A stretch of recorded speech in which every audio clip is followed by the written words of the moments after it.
छत्तीसगढ़ विधानसभा सत्र का बजट सत्र का दूसरा दिन आज था और आज भी सदन हंगामेदार रहा। न केवल सत्ता पक्ष के विधायकों ने बल्कि विपक्ष के भी विधायकों ने सरकार को घेरने की कोशिश की।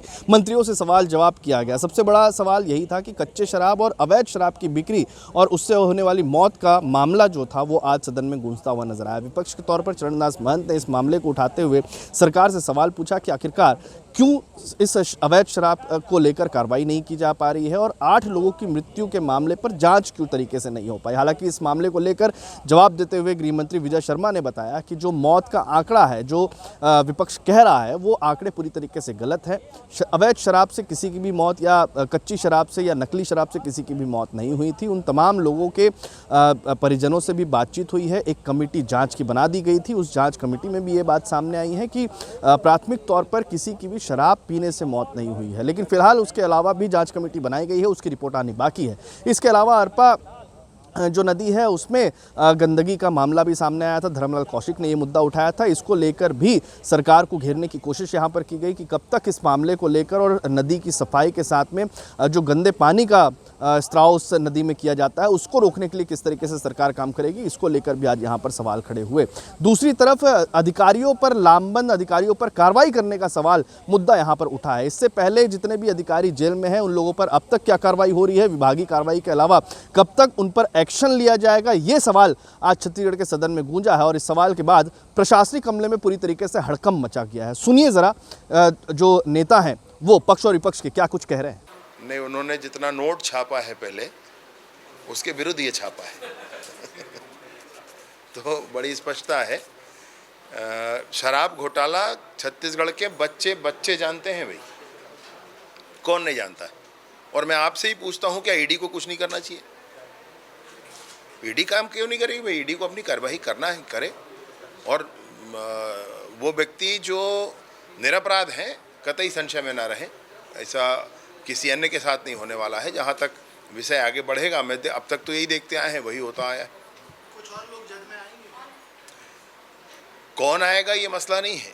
मैं ये कहता हूँ कि जो जो उस आरोप में, जो जो उस भ्रष्टाचार में संलिप्त रहे हैं, सबको आना चाहिए। ईडी का छापा उस स्थान पर पड़ा है जहाँ पर कुछ दस्तावेजी प्रमाण जैसे मिले होंगे, जो मैंने पढ़ा है, सुना है आप लोगों से ही, उसी आधार पर कह रहा हूँ। वहाँ गई है ईडी जहाँ पर भ्रष्टाचार का पैसा लगा है। मसला ये है कि कोई संस्था बड़ी है, कोई व्यक्ति बड़ा है तो कानून छोटा नहीं हो जाता है। राज तो कानून का होगा। और अगर भ्रष्टाचार का पैसा जहां लगा है वहां ईडी जा रही है तो उसको इस दृश्य में नहीं देखना है कि वो बड़ी संस्था है या छोटी संस्था है या बड़ा आदमी है या छोटा आदमी है, वो मसला नहीं। देखिए, अभी तो हम देखा नहीं है, हमें पता नहीं है। आपने अभी बता के चौंका दिया है। हम जाते हैं राजीव भवन होते हुए कि किन पर किस तरह के छापे पड़ रहे हैं। जो हो रहा है देख रहे हैं आप, साल भर के छापा ही छापा पड़ रहा है। ईडी के छापे पड़ते हैं, आप उनको जेल में डाल देते हैं, जेल में पड़े रहते हैं वो, और बाद में देवेंद्र यादव की तरह छूट के आ जाते हैं। चाहे आप 3 महीने कर लो, चाहे 7 महीने कर लो, मगर आप उसके खिलाफ कुछ साबित ही नहीं कर पा रहे। ये हमारे लिए दुख के विषय। इन लोगों के पास ऐसा कुछ कंक्रीट जानकारी या शिकायत के आधार पर लोगों की जांच संस्थित नहीं हो पाया है, जांच पूरी नहीं हो पा रहे हैं, और जानबूझ के हमारे लोगों को शक के ऊपर में आप कर रहे हैं। हमारे इसी शराब के घोटाले के नाम से आपने माननीय हमारे लखमा जी को अंदर कर दिया है, उसको कुछ कर ही नहीं पा रहे हैं, कुछ पुलिस उस पर जवाब ही नहीं दे पा रही है। तो ये इस तरह जबरन के अपने विरोधियों को प्रताड़ित करने, उनका बल उपयोग करके उनको चुप कराने के जो बातें आप करना चाहते हैं वो उचित नहीं है।